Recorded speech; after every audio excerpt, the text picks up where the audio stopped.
الحمدللہ رب العالمین والصلاة والسلام علی سید المرسلین اما بعد فاعوذ باللہ من الشیطان الرجیم بسم اللہ الرحمن الرحیم۔ نور والا چہرہ۔ نمبر 1، بچی نے جب کنویں میں تھوکا۔ حضرت سیدنا شیخ محمد بن سلیمان جزولی علیہ رحمت اللہ الولی فرماتے ہیں، میں سفر پر تھا، ایک مقام پر نماز کا وقت ہو گیا، وہاں کنواں یعنی ویل تو تھا مگر ڈول، بکٹ اور رسی یعنی روپ نہیں تھی۔ میں اسی فکر میں تھا کہ ایک مکان کے اوپر سے ایک بچی نے جھانکا اور پوچھا، آپ کیا تلاش کر رہے ہیں؟ میں نے کہا، بیٹی رسی اور ڈول۔ اس نے پوچھا، آپ کا نام؟ کہا، محمد بن سلیمان جزولی۔ بچی نے حیرت سے کہا، اچھا آپ وہی ہیں جن کی شہرت کے ڈنکے بج رہے ہیں، مگر حال یہ ہے کہ کنویں سے پانی بھی باہر نہیں نکال سکتے۔ یہ کہہ کر اس نے کنویں میں تھوک دیا۔ کمال ہو گیا، آنن فانن پانی اوپر آ گیا۔ آپ رحمت اللہ تعالی علیہ نے وضو کرنے کے بعد اس بچی سے فرمایا، بیٹی سچ بتاؤ تم نے یہ کمال کس طرح حاصل کیا؟ کہنے لگی، میں بکثرت درود پاک پڑھتی ہوں، اسی کی برکت سے یہ کرم ہوا ہے۔ آپ رحمت اللہ تعالی علیہ فرماتے ہیں، اس بچی سے متاثر ہو کر میں نے وہیں عہد کیا کہ درود شریف کے متعلق کتاب لکھوں گا۔ پھر انہوں نے درود شریف کی کتاب دلائل الخیرات لکھی۔ اللہ رب العزت عز و جل کی ان پر رحمت ہو اور ان کے صدقے ہماری بے حساب مغفرت ہو، آمین بجاہ النبی الامین صلی اللہ تعالی علیہ وآلہ وسلم۔ صلو علی الحبیب صلی اللہ تعالی علی محمد۔ عاشقان درود و سلام کے لیے ایک بہترین انعام۔ سبحان اللہ۔ دیکھا آپ نے اس مدنی منی کو ہمارے میٹھے میٹھے آقا مکی مدنی مصطفیٰ صلی اللہ تعالی علیہ وآلہ وسلم پر درود پاک پڑھنے کی کیسی برکت ملی کہ اس کے لعاب یعنی تھوک ڈالنے سے کنویں کا پانی بڑھ گیا۔ یہاں اس بات کا خیال رہے کہ اس مدنی منی پر رب العزت کی خاص عنایت تھی، اس لیے اس نے کنویں میں اپنا لعاب یعنی تھوک ڈالا۔ ہمیں پانی کے کسی حوض، تالاب یا کنویں وغیرہ میں نہیں تھوکنا چاہیے۔ اس مدنی منی کی طرح ہمیں بھی اپنے مکی مدنی آقا میٹھے میٹھے مصطفیٰ صلی اللہ تعالی علیہ وآلہ وسلم پر زیادہ سے زیادہ درود پاک پڑھنے کی عادت بنانی چاہیے۔ ہم چاہے کھڑے ہوں، چل رہے ہوں،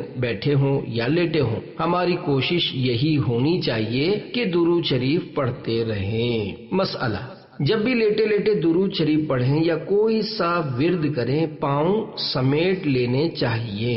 ذکر و درود ہر گھڑی ورد زباں رہے، میری فضول گوئی کی عادت نکال دو۔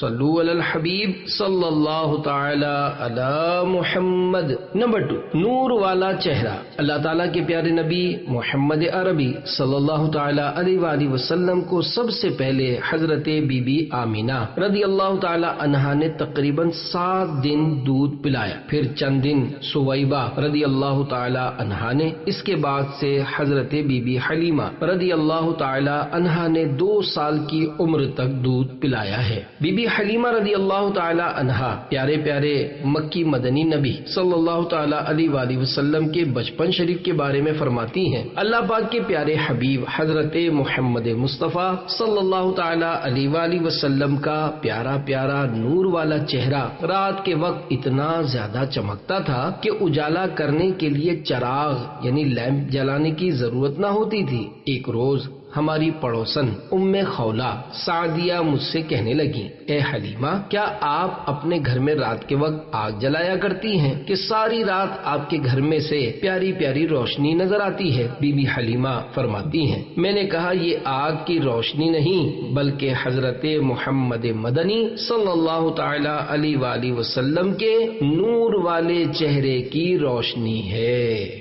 اللہ تعالیٰ نے اپنے پیارے حبیب حضرت محمد مصطفیٰ صلی اللہ تعالی علیہ وآلہ وسلم کو نور سے پیدا فرمایا ہے۔ ہمارے حضور سلطان دو جہان صلی اللہ تعالی علیہ وآلہ وسلم بے شک انسان تو ہیں مگر نور والے انسان اور سارے انسانوں کے سردار ہیں۔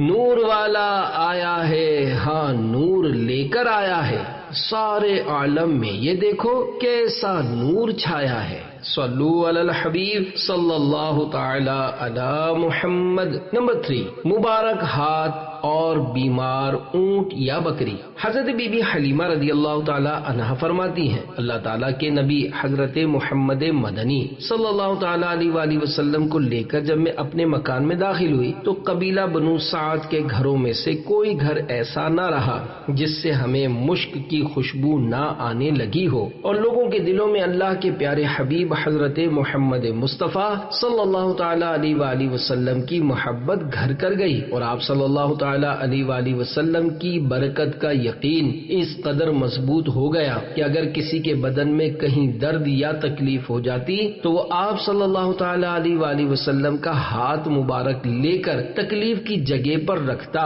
تو اللہ تعالی کے حکم سے اسی وقت ٹھیک ہو جاتا۔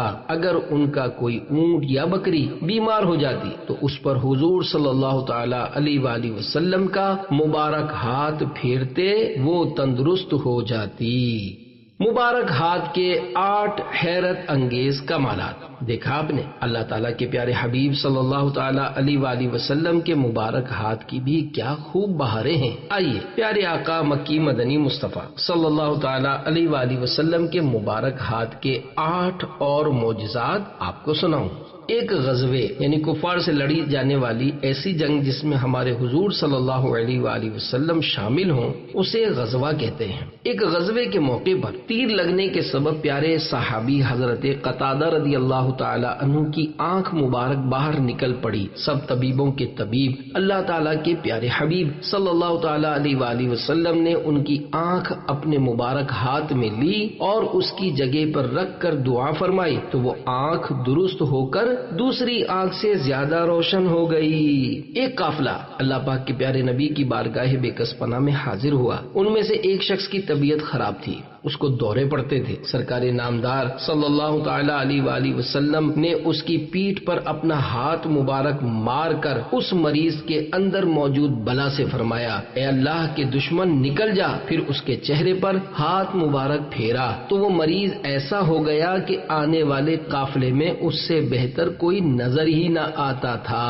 ایک پیارے صحابی حضرت سیدنا عبداللہ بن عتیق رضی اللہ تعالی عنہ کے پاؤں کی ٹوٹی ہوئی پنڈلی پر اللہ تعالیٰ کے پیارے حبیب صلی اللہ تعالی علیہ وآلہ وسلم نے اپنا ہاتھ مبارک پھیرا تو ایسی صحیح ہو گئی جیسے کچھ ہوا ہی نہ تھا۔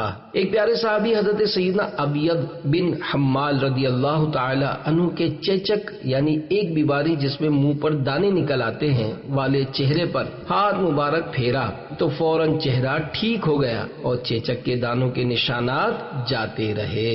بعض صحابہ کرام علیہم رضوان کو الگ الگ موقع پر اپنے مبارک ہاتھ سے لکڑی یا درخت کی ٹہنی یعنی شاخ دی تو وہ تلوار بن گئی۔ کسی کے چہرے پر اپنا مبارک ہاتھ پھیرا تو چہرہ روشن ہو گیا، کسی بیمار پر ہاتھ پھیرا تو مرض دور ہونے کے ساتھ ساتھ اس کا بدن خوشبودار بھی ہو گیا۔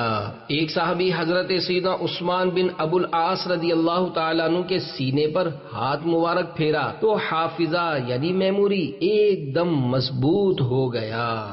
ذرا چہرے سے پردہ تو ہٹاؤ یا رسول اللہ، ہمیں دیدار تو اپنا کراؤ یا رسول اللہ۔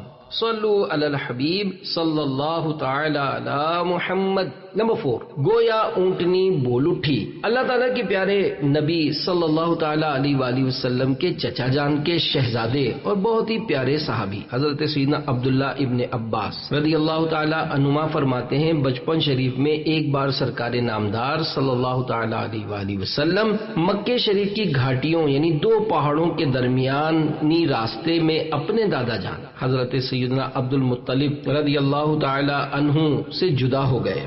بعد تلاش دادا جان واپس مکے شریف آئے اور کعبہ شریف کے پردوں سے لپٹ کر حضور اکرم صلی اللہ تعالی علیہ وآلہ وسلم کے مل جانے کے لیے رو رو کر دعائیں مانگنے لگے۔ اسی دوران مشہور کافر ابو جہل اونٹنی پر سوار اپنی بکریوں کے ریوڑ سے واپس آ رہا تھا۔ اس نے ہمارے پیارے آقا محمد مصطفیٰ صلی اللہ تعالی علیہ وآلہ وسلم کو دیکھ لیا۔ ابو جہل نے اپنی اونٹنی بٹھائی اور سرکار نامدار صلی اللہ تعالی علیہ وآلہ وسلم کو اپنے پیچھے بٹھا کر اونٹنی کو اٹھانا چاہا تو وہ نہ اٹھی، پھر جب اپنے آگے بٹھایا تو وہ اونٹنی کھڑی ہو گئی اور گویا ابو جہل سے کہنے لگی، ارے بے وقوف، یہ تو امام ہیں، مقتدی کے پیچھے کیسے ہو سکتے ہیں؟ حضرت سیدنا عبداللہ ابن عباس رضی اللہ تعالی عنہما مزید فرماتے ہیں، اللہ عز و جل نے حضرت سیدنا موسیٰ کلیم اللہ علی نبینا علیہ الصلوۃ والسلام کو جس طرح فرعون کے ذریعے ان کی امی جان تک پہنچایا، اسی طرح ابو جہل کے ذریعے سرکار دو جہان صلی اللہ تعالی علیہ وآلہ وسلم کو اپنے دادا جان تک پہنچایا۔ اس سچی کہانی سے ملنے والے مدنی پھول۔ دیکھیے آپ نے اللہ تعالیٰ کی قدرت، ابو جہل کے ذریعے اللہ تعالیٰ نے اپنے پیارے حبیب صلی اللہ تعالیٰ علیہ وآلہ وسلم کو ان کے دادا جان تک پہنچا دیا۔ یقیناً اللہ تعالیٰ جو چاہتا ہے وہ کرتا ہے۔ یہ بھی معلوم ہوا کہ جانور تو رسول کریم صلی اللہ علیہ وآلہ وسلم کی تعظیم سمجھتے ہیں، مگر برا ہو ان نالائق انسانوں کا جو تعظیم مصطفیٰ صلی اللہ علیہ وآلہ وسلم کو نہیں سمجھتے۔ ولی کامل اور سچے عاشق رسول اعلی حضرت مولانا شاہ امام احمد رضا خان علیہ رحمت الرحمن اپنے نعتیہ دیوان حدائق بخشش شریف صفحہ 112 پر فرماتے ہیں، اپنے مولا کی ہے بس شان عظیم، جانور بھی کریں جن کی تعظیم، سنگ کرتے ہیں ادب سے تسلیم، پیڑ سجدے میں گرا کرتے ہیں۔ شرح کلام رضا یعنی ہمارے آقا و مولا مکے مدینے والے مصطفیٰ صلی اللہ تعالی علیہ وآلہ وسلم کی پیاری پیاری شان تو دیکھو، جانور ان کا احترام کرتے ہیں، پتھر ادب سے سلام کرتے ہیں اور درخت انہیں سجدہ کرتے ہیں۔ صلو علی الحبیب صلی اللہ تعالی علی محمد۔ نمبر 5، آقا صلی اللہ تعالی علیہ وآلہ وسلم نے پاؤں کی ٹھوکر سے پانی کا چشمہ جاری کر دیا۔ اللہ تعالیٰ کے پیارے حبیب صلی اللہ تعالیٰ علیہ وآلہ وسلم کے چچا ابو طالب کا کہنا ہے کہ ایک مرتبہ میں اپنے بھتیجے یعنی نبی پاک صلی اللہ تعالیٰ علیہ وآلہ وسلم کے ساتھ ذوالمجاز مجاز کے مقام پر تھا کہ اچانک مجھے پیاس لگی۔ میں نے محمد مصطفیٰ صلی اللہ تعالیٰ علیہ وآلہ وسلم سے عرض کی، اے میرے بھتیجے، مجھے پیاس لگی ہے۔ میں نے ان سے یہ بات اس لیے نہیں کہی تھی کہ ان کے پاس پانی وغیرہ تھا، بلکہ صرف اپنی پریشانی ظاہر کرنے کے لیے کہہ دیا تھا۔ ابو طالب کہتے ہیں کہ میری بات سن کر وہ فوراً اپنی سواری سے نیچے اترے اور ارشاد فرمایا، اے چچا، کیا پیاس لگی ہے؟ میں نے عرض کی، جی ہاں۔ یہ سن کر حضرت محمد صلی اللہ تعالی علیہ وآلہ وسلم نے اپنی مبارک ایڑی زمین پر ماری، جس کی برکت سے اس مقام سے ایک دم پانی نکل پڑا۔ پھر مجھ سے ارشاد فرمایا، اے چچا، پانی پی لو۔ تو میں نے وہ پانی پیا۔ پاؤں کے نیچے کے جوڑ کی ابھری ہوئی ہڈی کو ٹخنا اور ٹخنے کے نیچے پیر کی گدی کا حصہ ایڑی کہلاتا ہے۔ تیری ٹھوکر سے چشمہ یا رسول اللہ ہوا جاری، کرم سے اپنے میری دور فرما مشکلیں ساری۔ صلو علی الحبیب صلی اللہ تعالی علی محمد۔ میں ویڈیو گیم کا عادی تھا۔ شکرگڑھ ضلع نارووال صوبہ پنجاب پاکستان کے ایک اسلامی بھائی کا بیان ہے کہ میں بچپن میں ویڈیو گیم میں روزانہ گھنٹوں وقت ضائع کیا کرتا تھا۔ نماز کی ادائیگی کا کوئی معمول نہیں تھا۔ میری قسمت کا ستارہ اس وقت چمکا جب میرے والد محترم نے مجھے مدرسۃ المدینہ میں داخل کروا دیا۔ الحمدللہ میں نے وہاں پہلے قرآن پاک ناظرہ ختم کیا، پھر اس کے بعد حافظ قرآن بنا اور ساتھ ہی ساتھ میری اخلاقی تربیت کا بھی سلسلہ ہوا۔ الحمدللہ دعوت اسلامی کے مدرسۃ المدینہ کی برکت سے میں 5 وقتہ نمازوں کا پابند ہو گیا اور سنتوں بھرا مدنی لباس پہننے لگا۔ کل تک 5 نمازیں چھوڑ دینے والا اللہ کی رحمت سے اب تہجد اور اشراق و چاشت کے نوافل کی بہاریں لوٹنے والا بن گیا۔ جب مجھے دعوت اسلامی کی برکتیں ملی تو میں نے ایک مدنی منع کے والد صاحب پر انفرادی کوشش کی کہ آپ بھی اپنے بیٹے کو مدرسۃ المدینہ میں داخل کروا دیجئے۔ پہلے تو انہوں نے انکار کیا، پھر جب میں نے انہیں اپنی مثال دی کہ میں کل تک نماز نہیں پڑھتا تھا، ننگے سر گھومتا تھا، مگر الحمدللہ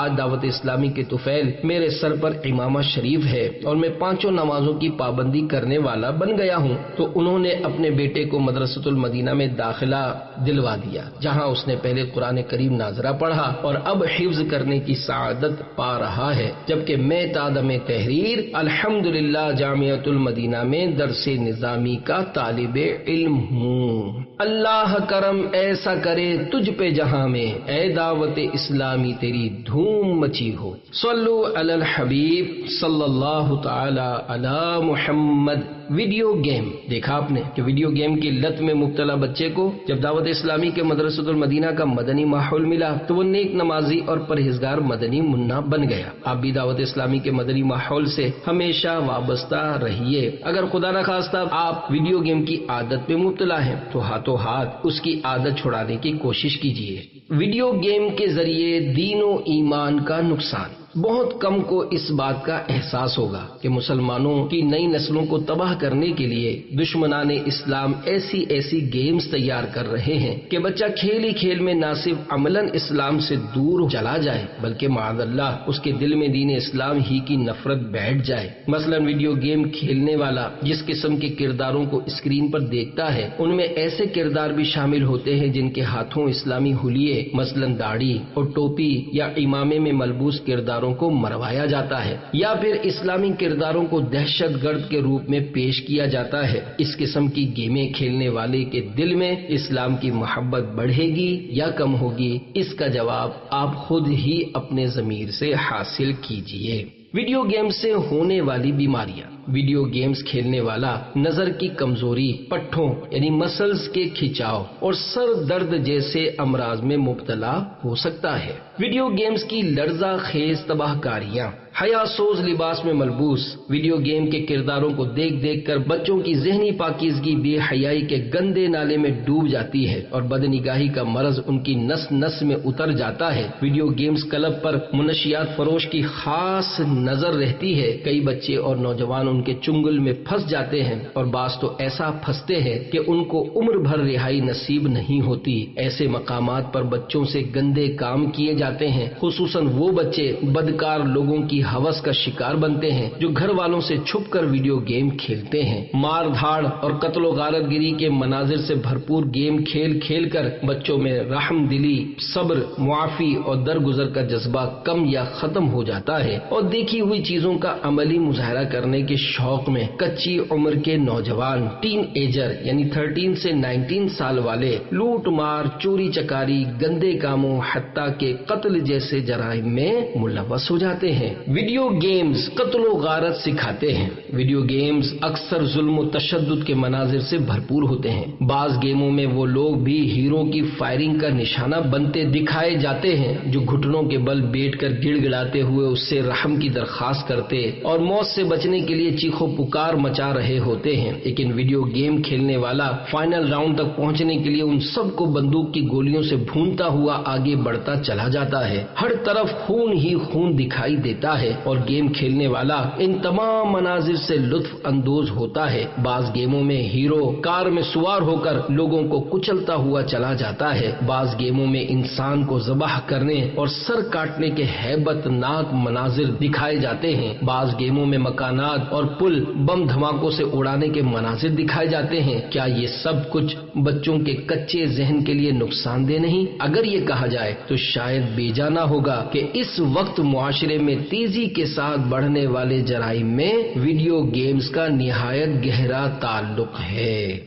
امریکیوں کا اعتراف۔ امریکہ میں کی گئی ایک ریسرچ کے مطابق 80% نوجوان مار دھاڑ اور تشدد سے بھرپور گیمز کھیلنا پسند کرتے ہیں۔ ایک امریکی ماہر نفسیات کا کہنا ہے، ہم کمپیوٹر گیم کو محض کھیل سمجھتے ہیں، لیکن بدقسمتی کی بات یہ ہے کہ یہ ہمارے معاشرے کو غلط سمت لے کر جا رہے ہیں اور ہم اپنے بچوں کو کمپیوٹر گیم کے ذریعے وہ سب کچھ سکھا رہے ہیں جو کسی اور طریقے سے بہت دیر میں سیکھا جا سکتا ہے۔ کمپیوٹر کی مدد سے بچے نہ صرف جدید یعنی نئے ہتھیاروں کے استعمال میں مہارت حاصل کر لیتے ہیں بلکہ اس کے ساتھ ساتھ وہ انسانوں اور دوسرے جانداروں کو گولیوں کا نشانہ بنانا بھی سیکھ لیتے ہیں۔ ویڈیو گیمز کی نحوست کے 14 عبرتناک واقعات۔ لوگوں اور ویڈیو گیمز کے نام حذف کر دیے گئے ہیں۔ کولمبین ہائی اسکول کے 17 اور 18 سالہ 2 طالب علموں نے 20 اپریل 1999 کو 12 اسٹوڈنٹس اور ایک ٹیچر کو قتل کر دیا۔ یہ دونوں طالب علم ایک ویڈیو گیم کی لت میں مبتلا تھے اور انہوں نے یہ گھناؤنا فعل اسی ویڈیو گیم کے انداز میں کیا۔ اپریل 2000 میں 16 سالہ اسپینش لڑکے نے ایک ویڈیو گیم کے ہیرو کی نقل کرتے ہوئے سچ مچ اپنے ماں باپ اور بہن کو کاٹانا تلوار سے قتل کر دیا۔ نومبر 2001 میں 21 سالہ امریکی نوجوان نے خودکشی کر لی۔ اس کی ماں کا کہنا تھا کہ وہ ایک ویڈیو گیم کو نشے کی حد تک کھیلتا تھا۔ فروری 2003 میں 16 سالہ امریکی لڑکے نے ایک ویڈیو گیم سے متاثر ہو کر ایک بچی کو قتل کر دیا۔ 7 جون 2003 کو 18 سالہ نوجوان نے ایک ویڈیو گیم سے متاثر ہو کر 2 پولیس والوں کو گولی مار کر ہلاک کر دیا۔ بالآخر اسے چوری کی کار سمیت گرفتار کر لیا گیا۔ 2 امریکی سوتیلے بھائیوں نے جن کی عمر 14 اور 16 سال تھی 25 جون 2003 کو ایک رائفل کے ذریعے 45 سالہ عورت کو ہلاک اور 16 سالہ لڑکی کو زخمی کر دیا۔ یہ دونوں ایک گیم کی نقل کر رہے تھے۔ لیسٹر برطانیہ میں 27 فروری 2007 کو 17 سالہ نوجوان نے 14 سالہ لڑکے کو پارک میں لے جا کر ہتھوڑے اور چھری کے پے در پہ وار کر کے ہلاک کر دیا۔ تحقیقات سے پتا چلا کہ وہ ایک ویڈیو گیم سے متاثر تھا۔ 27 دسمبر 2004 کو 13 سالہ لڑکے نے 24 منزلہ عمارت سے چھلانگ لگا کر خودکشی کر لی۔ موت سے قبل وہ 36 گھنٹے سے مسلسل ایک ویڈیو گیم کھیل رہا تھا۔ اگست 2005 کو جنوبی کوریا کا ایک شخص 50 گھنٹے تک مسلسل ایک ویڈیو گیم کھیلتا رہا اور کھیلتے کھیلتے موت کا شکار ہو گیا۔ جنوری 2006 کو ٹورنٹو کینیڈا کی سڑکوں پر 18 سالہ 2 نوجوان لڑکوں نے ایک ویڈیو گیم کی نقل کرتے ہوئے کار کی ریس کی شرط لگائی اور اس ریس کے دوران ہونے والے حادثے میں ایک ٹیکسی ڈرائیور اپنی جان سے ہاتھ دھو بیٹھا۔ ستمبر 2007 میں چین کا ایک شخص انٹرنیٹ پر مسلسل 3 دن سے آن لائن گیم کھیلتا رہا۔ بالآخر کھیل کے اس نشے نے اس کی جان لے لی۔ دسمبر 2007 میں ایک روسی شخص نے ایک ویڈیو گیم کی طرح سچ مچ میں فائٹنگ یعنی مار دھاڑ کی شرط رکھی اور اس جھگڑے میں مارا گیا۔ 14 اپریل 2009 کو 9 سالہ بچہ جو کہ بروکلن نیو یارک میں رہتا تھا ایک گیم کی نقالی کرتے ہوئے ایک عارضی پیراشوٹ لے کر چھت سے کودا اور موت کی گھاٹ اتر گیا۔